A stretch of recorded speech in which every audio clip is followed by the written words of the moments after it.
My name is Rachel Morrison, and I'm 34 years old.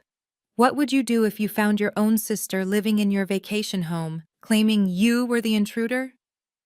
That's exactly what happened to me after driving 4 hours to my mountain cabin for a desperately needed break.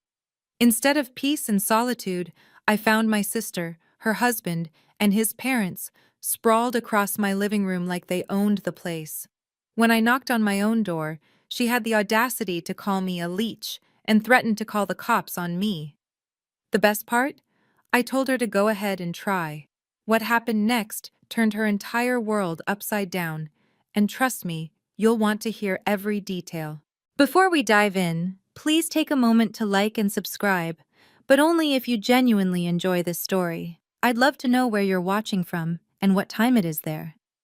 Now, let me tell you how this all started. I work as a marketing director for a tech startup in Denver. For the past year, I've been pulling 70-hour weeks, managing 3 major product launches while my team was cut in half due to budget constraints. My life had become an endless cycle of conference calls, spreadsheets, and lukewarm coffee at 10 p.m. 3 years ago, when I finally got promoted to director, I did something my family thought was insane. Instead of buying a fancy car or moving to a bigger apartment, I bought a small cabin in the mountains near Aspen. That cabin wasn't a gift or inheritance, it was 10 years of skipped vacations and ramen dinners. Every bonus, every tax refund, every freelance project went into that savings account labeled Freedom Fund. My family never understood it. At every holiday gathering, my mother would sigh dramatically and ask when I was going to settle down like Megan. My younger sister Megan, the golden child who married her college boyfriend Derek at 23 and immediately started popping out kids. She was living the life my parents deemed correct: suburban house, minivan, PTA meetings. "Why do you need a whole cabin just for yourself?" my mother would ask. "It's so selfish." Selfish. That word followed me everywhere. Selfish for choosing career over marriage. Selfish for not wanting children. Selfish for buying property instead of being available to babysit Megan's kids every weekend. But that cabin? It was my sanctuary, the one place where I could breathe without judgment, where success wasn't measured by my relationship status or reproductive choices. It was mine, earned through my own sweat and sacrifice. I had no idea that my selfishness was about to be tested in ways I never imagined. The breaking point came on a Thursday evening in March.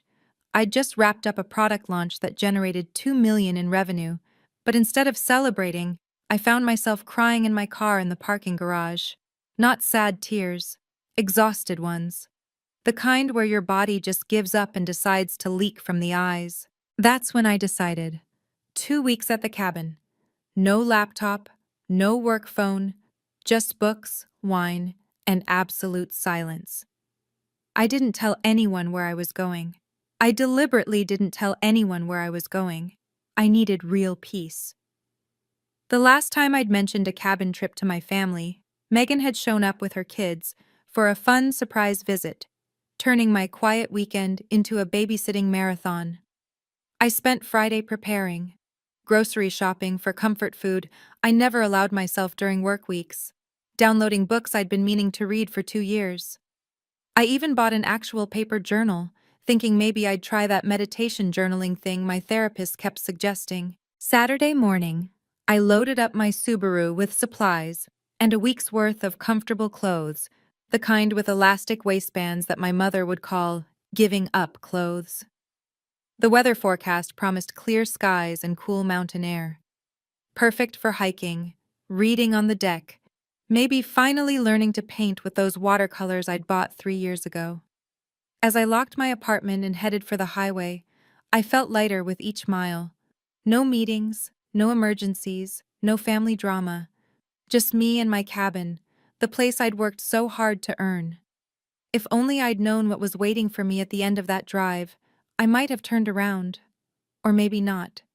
Sometimes you need to face the storm to finally see the sun. The 4-hour drive from Denver to my cabin usually feels therapeutic. This time, something felt off from the moment I hit the mountain roads. About 2 hours in, My phone buzzed with a text from Margaret, my nearest cabin neighbor. Hi, Rachel. Just wanted to let you know there's been some activity at your place. Thought you'd hired contractors? Contractors? I hadn't hired anyone. My stomach did a little flip, but I rationalized it away. Maybe the property management company I used for maintenance had scheduled something and forgotten to tell me. I texted back. No contractors scheduled. What kind of activity? Margaret's response came quickly. Several cars. Looks like a family? They said they had permission. My hands tightened on the steering wheel. Who would claim to have permission? I tried calling the property management company, but they were closed for the weekend. The last hour of the drive felt like 3. Every possibility ran through my mind: squatters, thieves, maybe even a booking mix-up, though I hadn't listed it on any rental sites yet. As I turned onto the private road leading to my cabin, I could see vehicles in the distance. Not contractor trucks. Regular cars. 3 of them, parked in my driveway like they belonged there. My heart started racing when I recognized the blue Honda Pilot. That was Megan's car. Relief mixed with confusion. Okay, so it was family, not strangers. But why? How? I hadn't given her a key. I hadn't invited her. Hell, I hadn't even told her I was coming up here. Then I saw Derek's truck, and another car I didn't recognize. Looked like something an older couple would drive. That's when I saw it. My sister's SUV in my driveway, and my confusion started turning into something else entirely. I parked behind Megan's Honda and sat there for a moment, trying to process what I was seeing. The front door of my cabin was open. Not just unlocked, wide open, like someone who lived there had just stepped out to grab something from their car. Walking up the path, I could hear voices and laughter from inside. Through the window, I saw them. Megan, Derek, and his parents, Barbara and Tom Sullivan, sitting around my dining table, eating dinner off my plates, using my grandmother's silverware that I kept in the china cabinet. They weren't acting like guests. They were acting like residents. Barbara was coming out of my kitchen with a casserole dish, one of mine, filled with what looked like lasagna. Derek had his feet up on my coffee table, beer in hand, watching something on the TV I'd mounted just last summer. But the real shock came when I noticed the details. There were family photos on the mantel, their family photos. Megan's kids' toys were scattered across the living room floor. A load of laundry was running in my washer. They'd even moved my books to make room for their belongings on the shelves. They were eating dinner at my table, using my dishes, like they owned the place. I stood there at the window, invisible to them in the evening darkness, watching this bizarre dinner scene. Megan was laughing at something Barbara said, completely at ease. Derek clinked his beer bottle against Tom's in some kind of toast. My key didn't work in the lock. They'd changed it. They'd actually changed the locks on my cabin. That's when the exhaustion turned to anger. Not hot anger, cold, calculated anger. The kind that makes you very, very calm. I took out my phone and started recording. I knocked on my own door. 3 firm knocks. The laughter inside stopped immediately. Megan opened the door, and the look on her face went from confusion to annoyance to something almost like triumph in the span of 2 seconds. She was wearing my favorite cabin sweater, the cashmere one I'd bought in Aspen last winter. "What do you want, Leech?" she said, loud enough for everyone inside to hear. "This is private property." I kept my phone recording, holding it at my side.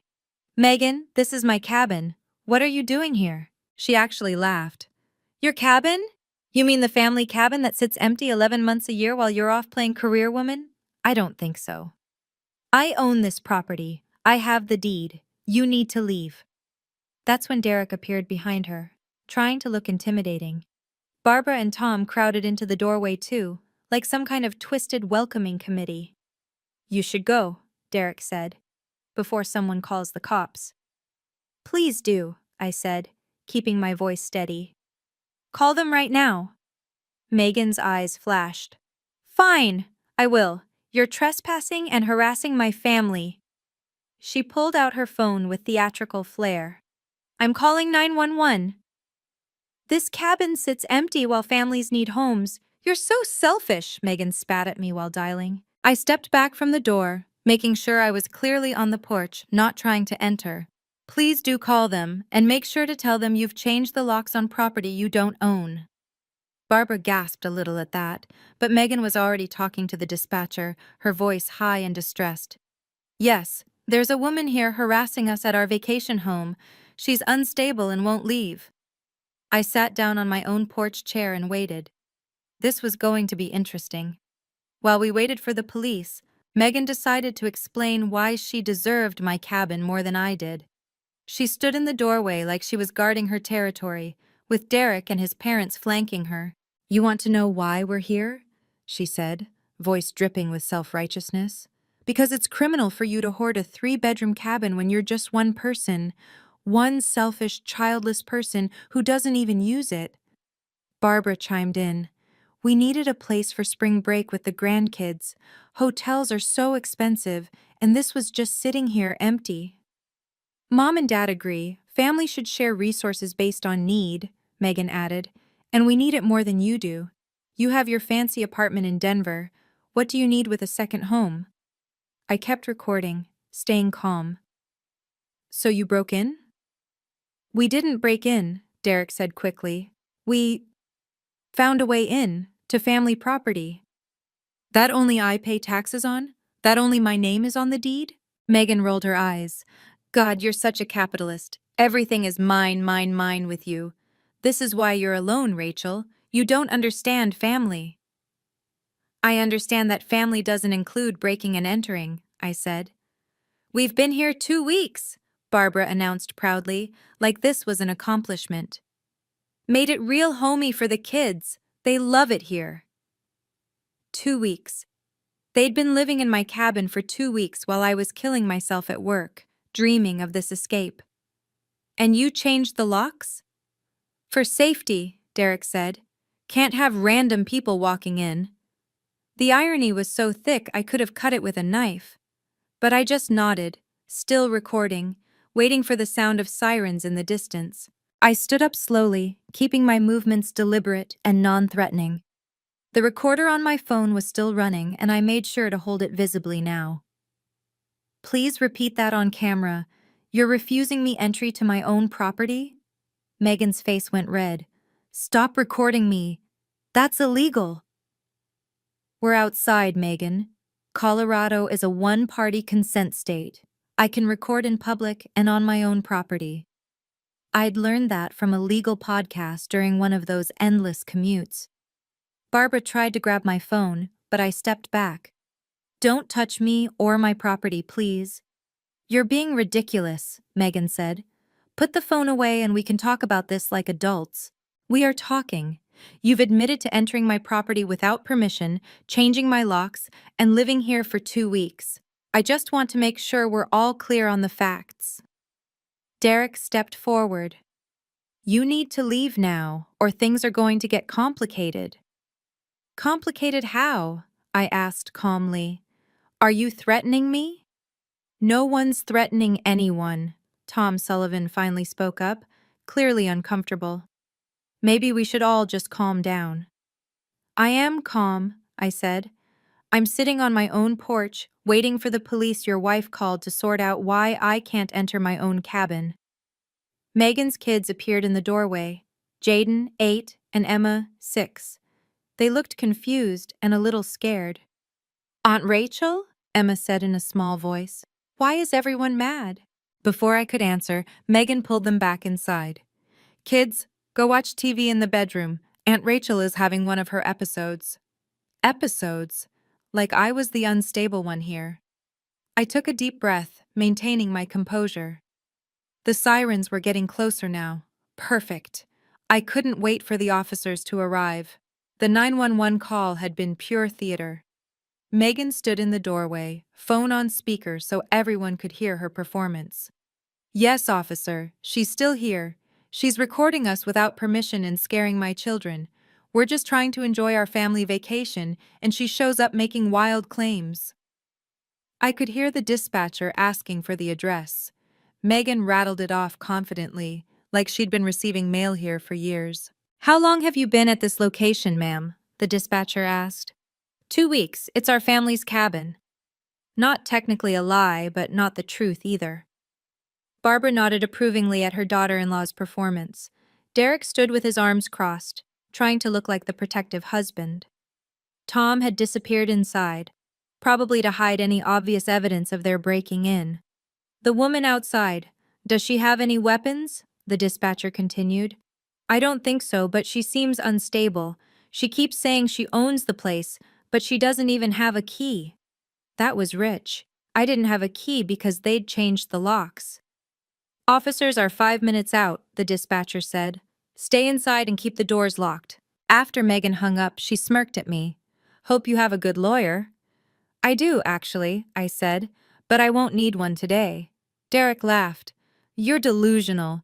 We have established residency. 2 weeks makes us legal tenants in Colorado. That's not how that works, I said, but I didn't elaborate. Let them dig their hole deeper. I moved my car to the street so the police would have room to park, then sat on the porch steps. The sun was setting behind the mountains, painting the sky purple and orange. It would have been beautiful if not for the circumstances. Perfect. I couldn't wait for the officers to arrive. Can you believe the audacity? My own sister calling the cops on me at my cabin. If you've ever dealt with entitled family members who think your property is family property, hit that like button. And what would you have done in my situation? Let me know in the comments. Now, let's see what happens when the police actually show up. 2 police cruisers pulled up, and I recognized Officer Martinez immediately. He'd helped me 2 years ago when I'd reported a break-in at the cabin. Turned out to be a confused hiker, but Martinez had been thorough and professional. Megan practically ran out to meet them, already talking before they'd fully exited their vehicles. Officers, thank God you're here. This woman won't leave us alone. She's harassing my family during our vacation. Martinez's partner, a younger officer named Brooks, took out his notepad while Martinez looked between Megan and me. I saw the flicker of recognition in his eyes. Ma'am, he said to me, can you step over here, please? I walked over calmly while Megan continued her performance for Officer Brooks. She just showed up and started making demands, scaring my children. We've been here 2 weeks peacefully, and now this. By now, 3 of my neighbors had come out to watch. Margaret from next door, the Johnsons from across the street, and old Mr. Chen from 2 houses down. Great. An audience. Megan loved an audience. Ms. Morrison, Officer Martinez said to me quietly, this is your cabin, isn't it? I remember the break-in report from 2022. Yes, officer, I own this property. I have all the documentation on my phone. He nodded. And them? He gestured toward Megan and her family. That's my sister. I didn't give her permission to be here. I've been in Denver working. Came up today to find they've changed my locks. Martinez's eyebrows went up. Changed the locks? Ma'am, Officer Brooks called to Megan, can you prove ownership of this property? Megan's confidence wavered just slightly. It's family property. My sister is just being difficult because we didn't ask her first. The neighbors were recording now. This was about to get very interesting. I pulled out my phone and opened my documents folder. Thank God for cloud storage and my obsessive need to digitize everything. Officer Martinez, here's the deed to the property, purchased 3 years ago in my name only. I showed him the screen, then swiped. Here are my property tax receipts for the last 3 years, all paid by me. Here's my homeowner's insurance policy, and here's my driver's license matching the name and address on all these documents. Martinez examined each document carefully while Brooks watched Megan's face grow paler with each swipe. Ms. Sullivan, Brooks said to Megan, do you have any documentation showing your right to be here? We're family. She's my sister. Family shares. That's not what I asked, Brooks interrupted. Do you have any legal documentation? A rental agreement? Written permission? Anything? Derek stepped forward. We don't need documentation to visit family property. Actually, you do, Martinez said. If the legal owner says you don't have permission and you've changed the locks. He looked at me.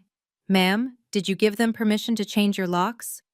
Absolutely not. I didn't even know they were here until an hour ago. Margaret, my neighbor, called out from her yard.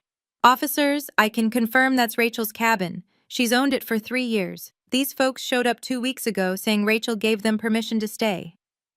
That's what they told us too, Mr. Johnson added. Thought it was strange Rachel didn't mention it, but… Megan was sweating now, despite the cool mountain air. Barbara had gone silent, and Tom was nowhere to be seen. The kids were watching from the window, and I felt bad for them. None of this was their fault. Here's the deed, tax records for 3 years, and utility bills in my name, I said, showing Officer Martinez my phone again. There's something else, I said, pulling up my security app. I have cameras installed. They're motion activated and upload to the cloud. Megan's face went white. You… what? Officer, here's footage from 2 weeks ago showing them breaking in. I played the video on my phone, angling it so both officers could see. The timestamp was clear. March 5th, 2:30 p.m. The video showed Derek using some kind of tool on my back door while Megan kept watch. Tom Sullivan was clearly visible carrying suitcases inside. That's breaking and entering, Officer Brooks said quietly. The next clip showed them changing the locks the following day. A locksmith van was in the driveway, and Derek was handing cash to the technician. Officer, here's footage from 2 weeks ago showing them breaking in, I said, playing another clip. Martinez turned to Megan. Ma'am, you told dispatch this was your family cabin. You said you'd been here legitimately for 2 weeks. It is family property. Megan was getting shrill now. She doesn't even use it. It sits empty while we needed a place to stay. That's not how property law works, Martinez said. Ms. Morrison, do you want to press charges? Derek stepped between Megan and the officers. Wait, this is all a misunderstanding. Rachel said we could use the cabin. Tell them, Rachel. I never said that. I haven't spoken to any of you in 2 months, and that was at Christmas dinner. Barbara finally emerged from the cabin, probably realized hiding inside looked worse. Officers, surely this can be resolved within the family. No need for charges. The neighbors were still recording. Mr. Chen had actually pulled out a lawn chair. This was better than cable for him. Ma'am, Martinez said to Megan, you need to explain why you told the locksmith you owned this property. Megan's entire demeanor changed. The righteous anger melted into desperate bargaining, her voice shifting from accusatory to pleading. Officers, this is just a family misunderstanding. Rachel and I, we talked about this months ago. She said the cabin was available for family use. I said no such thing, I replied calmly. You did, at Christmas. You said… She was scrambling now. You said family should support each other. I said that when you asked me for another loan, which I refused, by the way. Derek jumped in. We've been having financial troubles. We just needed a place to decompress. Rachel has so much and we… She promised, we're family, this is just a misunderstanding. Megan interrupted her husband, tears starting to form. Classic Megan, when confrontation fails, cry. Barbara tried a different approach. Officers, the children have been so happy here. Surely you won't traumatize them by throwing us out like criminals. You are criminals, Margaret called out from her yard. You broke into her house. More neighbors had gathered now. The Petersons, the Walkers, even the usually reclusive Mrs. Kim. Everyone had their phones out. Ma'am, Officer Brooks addressed Megan. Did you or did you not tell the locksmith you owned this property? It's family property. That's not an answer. Did you lie to the locksmith? Tom Sullivan finally reappeared, looking defeated. Officers, we didn't know. Megan told us Rachel gave permission. We thought it was all arranged. Barbara turned on her husband. Tom, don't… I'm not going to jail for this, Barb. Megan said it was fine. She said Rachel never uses it anyway, so it wasn't really stealing. The word stealing hung in the air. Megan looked at her father-in-law with betrayal written across her face. Actually, officers, I said, pulling up another app on my phone, there's one more thing. The cabin isn't sitting empty. I rent it out. Megan's tears stopped mid-sob. You… what? I have a booking through Airbnb starting Monday. A family from Texas paid $3,000 for a week. I showed Officer Martinez the confirmation. They arrive in 48 hours. You never said you were renting it, Derek accused. I don't need to clear my business decisions with you, but this means you've not only trespassed and committed breaking and entering, you've potentially cost me $3,000 in rental income and could damage my ratings as a host. Officer Brooks was taking notes. That's fraud charges on top of breaking and entering. I have paying guests arriving in 48 hours who've already paid $3,000, I repeated for emphasis. The neighbors were murmuring among themselves. Mrs. Kim called out, I wondered why you hadn't been up lately, Rachel. These folks told me you gave them the cabin for the month. They told me the same thing, Mr. Peterson added. Said you felt guilty about having so much space to yourself. Megan was cornered now. Every lie was being exposed in front of an audience. Barbara was stepping away from her daughter-in-law, creating physical distance. Tom was already heading toward their car.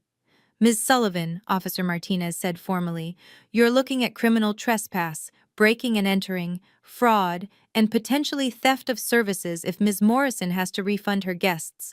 Do you understand the situation you're in? Derek pulled Megan aside, whispering frantically. I heard him hiss. You said she never rents it out. You said no one would know. The truth was becoming crystal clear to everyone watching. This wasn't a misunderstanding. It was a calculated theft.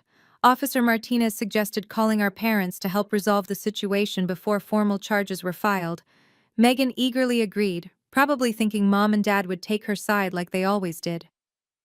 20 minutes later, Dad's truck pulled up. Mom was with him, and they both looked confused and concerned. Dad's face went from worried to shocked as he took in the scene. Police cars, gathered neighbors, and Megan in tears. What's going on here? Dad asked, looking between us. Megan, what have you done? This is Rachel's property, Dad said after Officer Martinez explained the situation. Mom immediately went to Megan. There must be some mistake. Megan wouldn't... She broke into my cabin, Mom, changed the locks, has been living here for 2 weeks. Dad looked at Megan. Is this true? Dad, she doesn't even use it.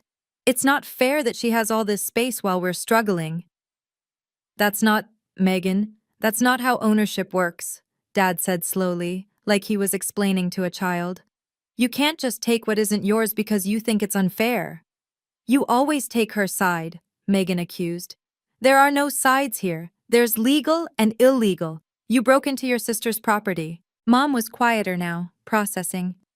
Megan, honey, tell me you didn't actually break in. We had to. She would have said no if we asked. The admission hung in the air. Even Mom couldn't defend that logic. Tom Sullivan approached my father. We didn't know, honestly. Megan told us it was arranged. Dad shook his head. Tom, you're a grown man. You didn't think to verify before moving into someone else's property? The crowd of neighbors was growing. This was the most excitement the mountain community had seen in years. Margaret stepped forward, addressing the officers directly. I'd like to make a statement.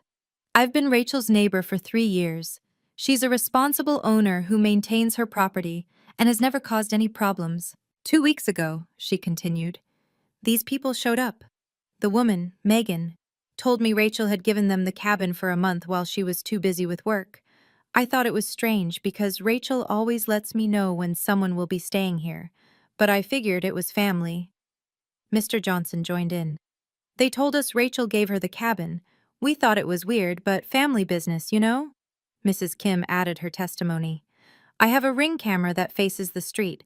I have footage of them arriving with a U-Haul, like they were moving in permanently. She told us Rachel gave her the cabin. We thought it was weird, Mr. Chen said, still in his lawn chair.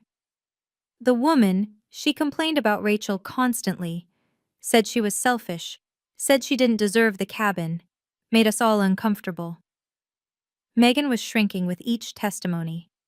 The image she'd tried to project, the poor sister given permission to use the empty cabin, was crumbling publicly. Officer Brooks was documenting everything. So multiple witnesses heard Ms. Sullivan claim she had permission, but also heard her disparaging the owner? She called Rachel a rich bitch just yesterday, Mrs. Kim added. Said it was about time someone put her in her place. Derek grabbed Megan's arm. You told the whole neighborhood? Barbara was backing toward their car now, pulling Tom with her. We should go. This doesn't concern us anymore. The court of public opinion had rendered its verdict, and Megan stood condemned. Barbara Sullivan stopped her retreat to the car and turned on Megan with the fury only a mother-in-law could muster.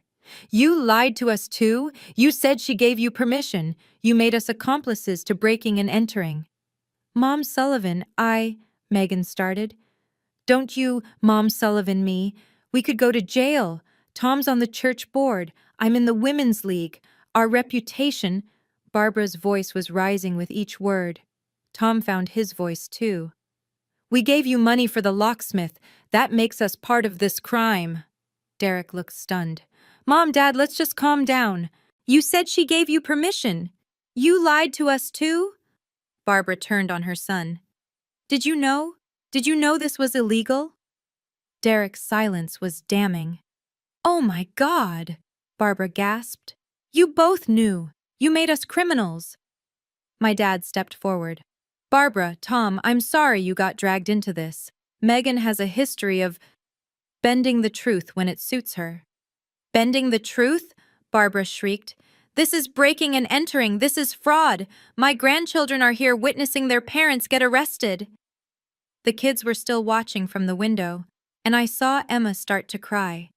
This wasn't their fault, but they were paying the price for their parents' choices. Officer Martinez addressed the group. Let's all calm down. Ms. Morrison, what would you like to do here? You're within your rights to press charges. All eyes turned to me. Megan looked terrified, Derek angry, Barbara disgusted, and my parents disappointed.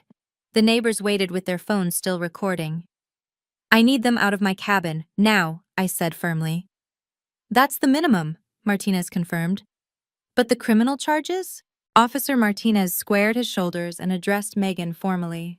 Ms. Sullivan, based on the evidence presented, video footage of breaking and entering, changing locks without permission, false statements to neighbors, and admission of knowing the owner would refuse permission, you and your husband have committed criminal trespass and breaking and entering.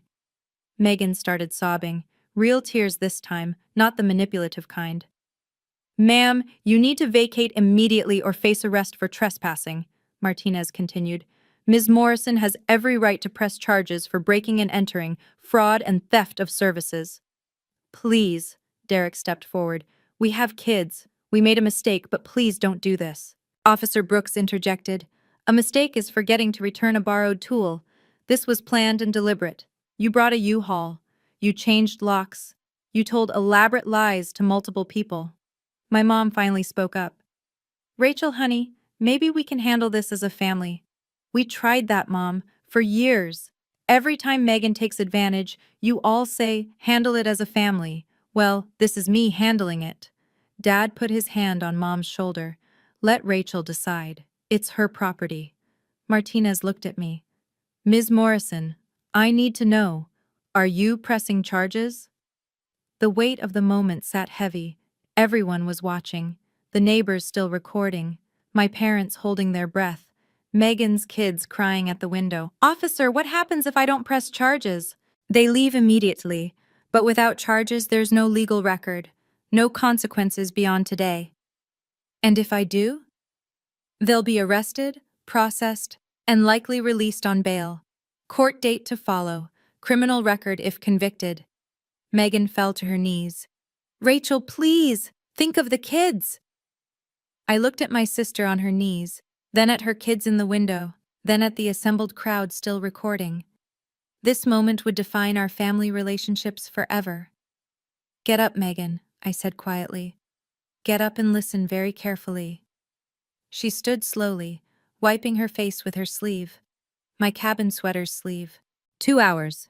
You have 2 hours to remove everything you brought and return my cabin to exactly how you found it. Every single item of mine goes back where it belongs. You leave my spare key on the kitchen counter. I know you found it in the fake rock. Rachel, thank you, Derek started. I'm not done. 2 hours. Leave my key. And never contact me about this cabin again. Never ask to visit. Never bring your kids here. Never mention it at family gatherings. As far as you're concerned, this cabin doesn't exist." "That's cruel," Mom interjected. "No, Mom. Cruel is breaking into someone's sanctuary and claiming you deserve it more. This is a boundary." Officer Martinez nodded approvingly. "And if they don't comply with these terms? Then I file charges immediately. I have all the evidence saved in multiple locations." Barbara hustled toward the cabin. 2 hours. We can do 2 hours. Derek, Tom, start loading the car. Now. One more thing, I added. If there's any damage, anything missing or broken, I document it and bill you. If you don't pay within 30 days, I press charges and sue in civil court. Megan nodded frantically. Yes, okay, nothing's broken. We were careful. We'll see about that. Officer Martinez, would you mind staying while they pack? Happy to, ma'am. We'll make sure they leave peacefully. The crowd began to disperse, but everyone was still filming. The next 2 hours were a masterclass in public humiliation. The Sullivans scrambled to pack while half the neighborhood watched from their yards. Some had brought out actual lawn chairs and beverages, treating it like community theater. Megan tried to maintain some dignity, but it was impossible. Every trip to the car with armloads of their belongings was witnessed. Barbara barked orders at everyone, desperate to get out before the 2-hour deadline. Tom loaded the car in silence, his face red with embarrassment. The kids were the hardest to watch. Jaden helped carry his toys out, confused and upset. "Why can't we stay at Aunt Rachel's cabin anymore?" he asked his mother. "Because Aunt Rachel is..." Megan caught herself, seeing Officer Martinez watching. "Because we have to go home now." Margaret called out helpfully. "There's a lovely campground about 20 miles down the mountain if you folks need a place to stay tonight." Mrs. Kim added, "Much more affordable than stealing someone's house." Derek's face was purple with rage and embarrassment as he carried out suitcases. At one point, he dropped a bag and clothes spilled across my driveway. The neighbors actually applauded sarcastically. 1 hour left, Officer Brooks announced. Barbara emerged with my cashmere sweater. "This is Rachel's," she said, shooting a glare at Megan. "I thought it was in the cabin when we..." Megan started. "Don't lie anymore," Barbara snapped. "Just don't!" My parents stood by their truck, watching silently. Dad looked disappointed, but not surprised. Mom kept wringing her hands, torn between her daughters. With 30 minutes to spare, they were loaded. The cabin door stood open, and I could see inside. It looked ransacked, but at least they were leaving. But the real consequences were just beginning. After they drove away, Officer Martinez accompanied me inside for the inspection. What I found made my stomach turn. My grandmother's antique vase was cracked and poorly glued back together. The Persian rug in the living room had a large wine stain covered by furniture. They'd moved my grandmother's photos to the garage, some frames broken. My wine collection, about $2,000 worth, was decimated. Empty bottles filled the recycling bin. "They'd even moved my grandmother's photos to the garage," I said, picking up a cracked frame. In the master bedroom, my sheets were stained, and my grandmother's quilt had a burn hole from what looked like a curling iron. The bathroom tiles were chipped, where something heavy had been dropped. "Document everything," Martinez advised. "Photos, videos, make a list." Margaret appeared in the doorway. "I have ring footage of them bringing in a keg last weekend. There was a party with about 15 people. A party. In my sanctuary. With my things. The kitchen was worse. My cast iron pans were rusted from being put in the dishwasher. The knife set was incomplete. 2 expensive Japanese knives missing. The coffee maker was broken, hidden in the pantry. I tallied it up. Between the wine, the antiques, the damage, and missing items, about $5,000. "This changes things," Officer Martinez said. "Theft over $5,000 is a felony in Colorado." I sat on my violated couch, in my violated sanctuary, feeling the weight of it all. They hadn't just stolen my space, they'd destroyed my peace. My phone buzzed, a text from Megan. I hope you're happy destroying your family over property. Officer Martinez read it over my shoulder. Save that. It shows no remorse, which prosecutors love. The entitlement is mind-blowing, right? They actually thought they could just take my property because I'm single. If you're still watching, you're probably as shocked as I was. Please hit subscribe if you want to hear more stories about standing up to toxic family members. And tell me, would you have pressed charges? The ending might surprise you. Before they left, I gathered everyone, my family, the Sullivans, and the watching neighbors, for one final confrontation. This isn't the first time. Remember Mom's jewelry, Dad's tools, I said, looking directly at Megan. 3 years ago, Mom's anniversary ring went missing during Thanksgiving. It showed up at a pawn shop. We all knew but said nothing to keep the peace. Mom gasped. That was you? Dad's power tools disappeared from the garage during Emma's birthday party. Derek sold them on Craigslist. I saw the listing, but Dad told me to let it go. Dad nodded slowly. I knew, I just hoped it would stop. The charity money from the church fundraiser I organized? $500 vanished. Megan had a sudden windfall that week for her kitchen renovation. Barbara's mouth fell open. You stole from a church? This pattern stops today, I continued. No more enabling. No more keeping the peace. No more letting family be an excuse for theft. Megan tried one last manipulation. You're really going to destroy our relationship over a cabin? You destroyed our relationship when you decided your wants mattered more than my rights. When you taught your children that taking what isn't yours is acceptable if you feel entitled to it. The neighbors murmured agreement. Mr. Chen actually applauded. From now on, I announced, any family member who asks about using my cabin will be reminded of today, of what happens when you mistake my success for your opportunity. Derek pulled Megan toward their car. We're leaving. Good. And Megan? That cease and desist letter from my lawyer will arrive within the week. Come near my property again, and I won't hesitate to press charges. The crowd watched as they drove away, their family's reputation in tatters. After the Sullivans' cars disappeared down the mountain road, Dad approached me. The neighbors had mostly dispersed, though a few lingered, pretending to check their mail or water their plants. Rachel, he said, his voice heavy with years of unspoken truth. I owe you an apology. Mom started to interject, but Dad held up his hand. No, Linda, this needs to be said. He turned to face the remaining neighbors, as if he needed witnesses for this confession. I'm done enabling this behavior. Rachel, I'm sorry. I've watched Megan take advantage of you for years. Your college fund that mysteriously depleted when Megan needed wedding money. The car you saved for that somehow became Megan's down payment. I kept telling myself it was just sisters working things out. Dad, I started, but he wasn't finished. No, let me finish.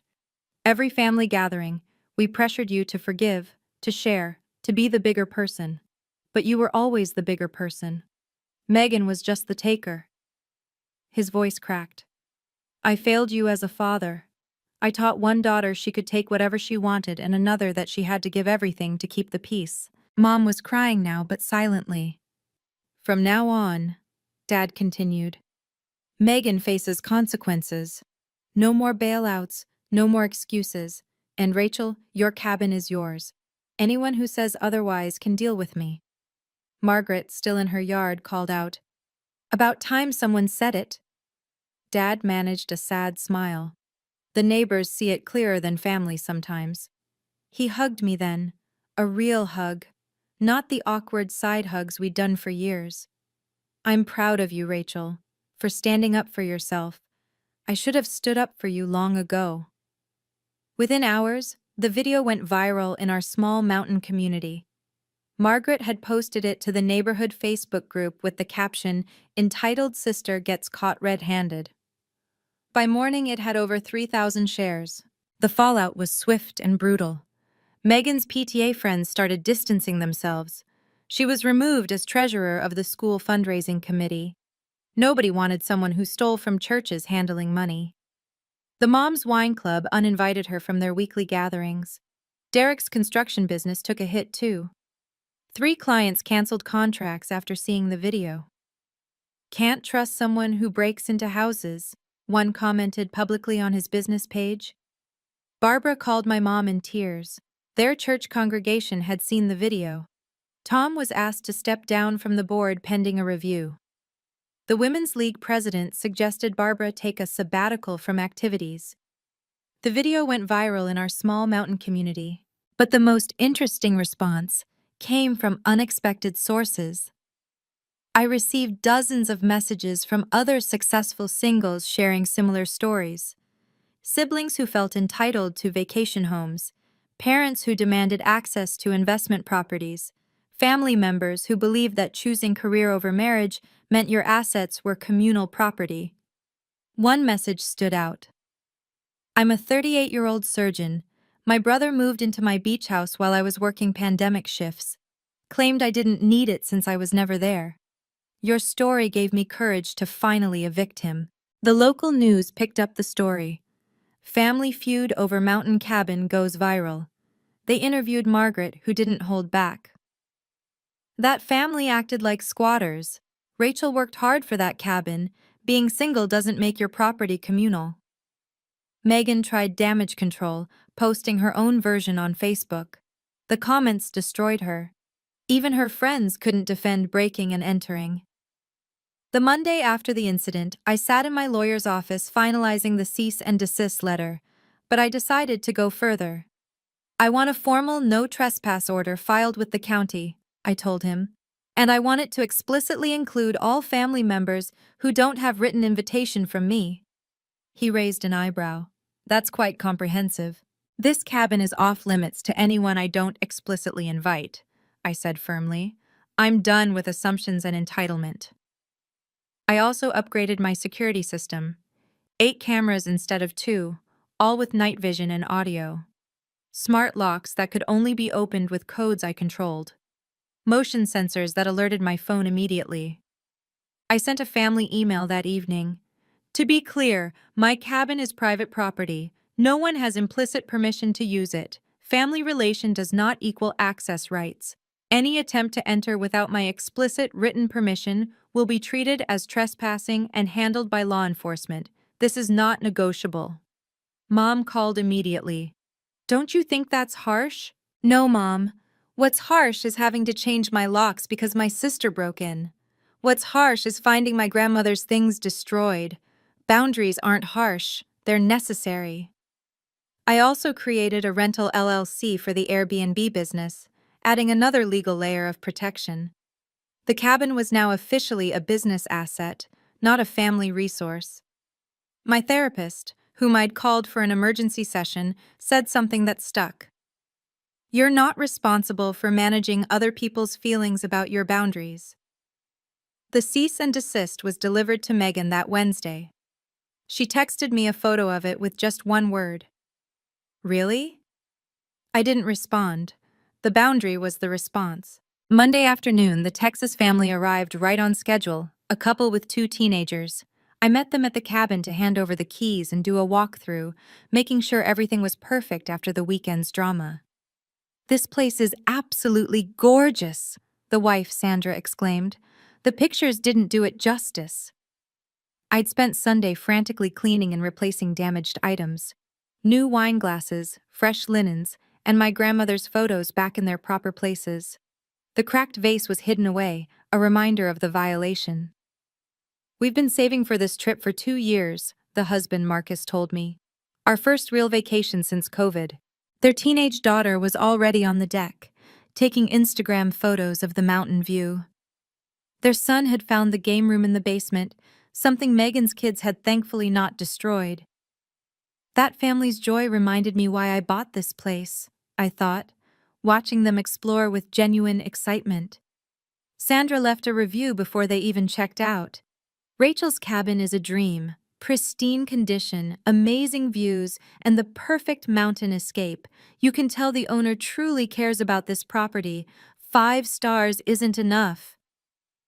That review meant everything. It wasn't just about the rating, It was validation that my cabin was worth protecting, worth the ugly confrontation with family. More bookings came in immediately. A retired couple for 2 weeks in April, a writer seeking solitude for a month in May. My cabin was booked solid through summer at $300 a night. I did the math. If I maintained 70% occupancy, the cabin would generate enough passive income for me to potentially leave my stressful job within 2 years. Megan's break-in had actually pushed me to monetize properly. Financial freedom through boundaries. Who would have thought? 2 weeks later, Mom became Megan's messenger. She showed up at my Denver apartment uninvited, holding a letter. "Megan asked me to give you this," she said, looking uncomfortable. The letter was classic Megan. 3 pages of manipulation disguised as an apology. "Dear Rachel, I'm sorry you felt violated, but family should share. You have so much while we struggle. The kids miss the cabin. They don't understand why their aunt hates them now. Derek might lose his business because of that video. I hope you're satisfied with destroying your family over property. Maybe someday you'll understand when you have children of your own what it means to sacrifice for family. Megan." "I'm sorry you felt violated, but family should share," I read aloud to Mom. "She's not sorry for what she did. She's sorry she got caught." Mom shifted uncomfortably. "She's having a hard time, Rachel. Derek's sleeping in the garage. The kids are being bullied at school about their parents being thieves." "And whose fault is that?" "I'm not saying it's yours, but—" "No buts, Mom. Megan taught her kids that stealing is okay if you feel entitled. Now they're learning it's not. That's parenting."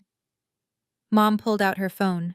"She wanted me to show you this video of the kids crying, asking why Aunt Rachel hates them." "That's emotional manipulation using children as weapons. I don't hate them. I hate what their parents did.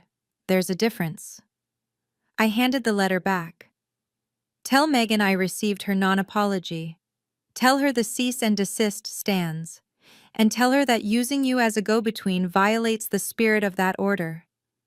Mom left, defeated. But I noticed she didn't defend Megan as vigorously as before. Progress. Thanksgiving came 7 months after the cabin incident. For the first time in 15 years, Megan wasn't at our parents' table. She'd been explicitly disinvited after threatening to bring a lawyer to dinner to discuss Rachel's theft of family property. The atmosphere was surreal, lighter yet tinged with sadness. We could actually hear each other talk without Megan's kids running wild or Derek's sullen presence darkening the room. "It's quieter, but more peaceful, isn't it?" Mom said, passing the green beans. My cousin Sarah, who'd driven up from New Mexico, was the first to address the elephant not in the room. "I have to say, holidays are actually enjoyable without the Megan drama." "Sarah," Mom admonished, but weakly. "What? We're all thinking it. Remember last year when she threw a fit because Rachel's turkey was better than hers? Or when she borrowed Grandma's ring from Mom's jewelry box and claimed she was promised it?" Dad carved the turkey in silence, but I saw him nod slightly. My Aunt Patricia chimed in. "I wasn't going to say anything, but Megan called me asking for a loan last month, said you all had abandoned her over a misunderstanding about the cabin." "A misunderstanding?" I laughed. "She broke in, changed the locks, and lived there for 2 weeks." "That's what I told her," Patricia said. "She hung up on me." The conversation shifted to other topics: Sarah's promotion, Patricia's retirement plans, Dad's new woodworking hobby. Normal family conversations without Megan's constant need for attention or Derek's defensive anger. After dinner, Dad pulled me aside. "This was nice. Peaceful. I'm sorry it took so long to get here." "Me too, Dad, me too." A week before Christmas, I finally made it back to my cabin alone. The Texas Families Review had brought a stream of bookings, but I'd blocked off this week for myself. The retreat I'd originally planned 9 months ago. I sat on the deck with a cup of coffee, watching the sunrise paint the mountains gold. The silence was perfect. No family drama, no work emails, just me and my hard-earned peace. The cabin felt mine again. I'd replaced all the damaged items, but more importantly, I'd reclaimed the emotional space. This wasn't just property. It was proof that I could set boundaries and enforce them, even against family. Family doesn't mean accepting disrespect. Love includes boundaries, I said aloud to the mountains, testing how the words felt. They felt true. My therapist had been right. The guilt I'd carried about being selfish was really about being trained to prioritize everyone else's needs above my own. Megan hadn't just broken into my cabin, she'd assumed her needs automatically outweighed my rights. I thought about the kids, Jaden and Emma. I did feel bad for them, but not guilty. They were learning a hard lesson about consequences because their parents had never learned it themselves. Maybe this would help them grow up better adjusted than their mother. My phone buzzed with a booking request for New Year's week. A family reunion, offering premium pricing. I accepted it immediately. My cabin was working for me now, generating income and joy for families who respected it. I pulled out my journal. Yes, I'd finally started that meditation journaling, and wrote, "Success isn't selfish, boundaries aren't cruel, and family doesn't mean accepting theft with a smile." The mountains didn't judge.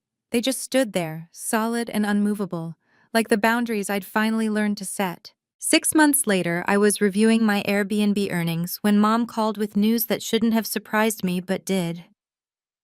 "Derek filed for separation," she said quietly. "He's claiming Megan's criminal behavior destroyed his business and reputation." The irony was thick.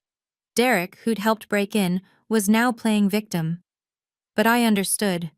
Megan's entitlement had probably poisoned their marriage long before the cabin incident. "He wants to know if you'll write a statement saying he was manipulated by Megan," Mom continued.